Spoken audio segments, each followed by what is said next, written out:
ఏసై సంబరపడతాడు. మనుషుల గురించి ఆలోచించకండి. నా గురించి ఆడ సిగ్గుపడితే నేను దేవదూతని సిగ్గుపడతాను.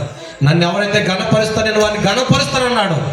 నాకు యేసయ్య ఇచ్చే రక్షణ కావాలి, యేసయ్య ఇచ్చే బాప్తిస్మం కావాలి, పరలోకంలో చోటు కావాలి, జీవగ్రంథంలో నా పేరు కాన్నవాడు. ఒక్కసారి మీ చేయి పై చూపించండి. నా యేసయ్య మిమ్మల్ని బట్టి సంబరపడుతున్నాడు. ఆయన రక్తం మీ మీద ప్రోక్షిస్తున్నాడు. ఆయన మీ పేరు జీవగ్రంథంలో రాయిపోతున్నాడు. ఆయన బాప్తిస్మం కావాల్సిన ఒక్కసారి చేయి పైకి చూపించండి రా తల్లి. ఒక్కసారి పైకి చూపించండి.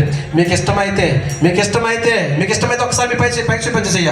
1 2 3 4 5 6 7 8 9 10 11 12 13 14 15 థ్యాంక్ యూ బ్రదర్ 16 17 మిమ్మల్ని బట్టి యేసయ్య సంబరపడుతున్నాడు. 18 19 20 ఇగో మిమ్మల్ని బట్టి యేసయ్య దేవతలు చెప్తున్నాడు. ఆ బిడ్డకు అర్థమైన నా త్యాగం, ఆ బిడ్డకు అర్థమైన ప్రేమ. 21 22 23 24 25 26 చెల్లి నీకు బాప్తిస్మం కావాలా? ఆ మధ్యలో చెల్లి బాప్తిస్మం కావాలా?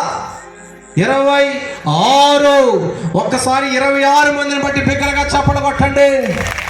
దేవదూత యేసయ్య సంబరపడిపోతున్నాడు. అక్కడ విందు చేసుకుంటున్నాడు. యేసయ్య 26 మంది తీర్మానం స్థిరపరచు నాయనా. ఇప్పుడే నీ రక్తంలో కడగండి నాయనా. వీరి పేర్లు అతీతంలో జీవగ్రంథంలో రాయండి అయ్యా. దైవజనుడు ప్రయాస ప్రారంభించావు నాయనా. అయ్యా అర్థం చేసుకుని ముందుకు వచ్చి ఈ బిడ్డలందరినీ దీవించమని యేసునామమున ప్రార్థిస్తున్నాము తండ్రి. అందరి చేతుల పైకి ఎత్తండి. మీకోసం చిన్న ప్రార్థన చేసి వెళ్ళిపోతాం. దాని ఎఫ్ మైండ్ అన్న శివరంజి పాటు పట్టిన అందరి చేతుల పైకి ఎత్తండి.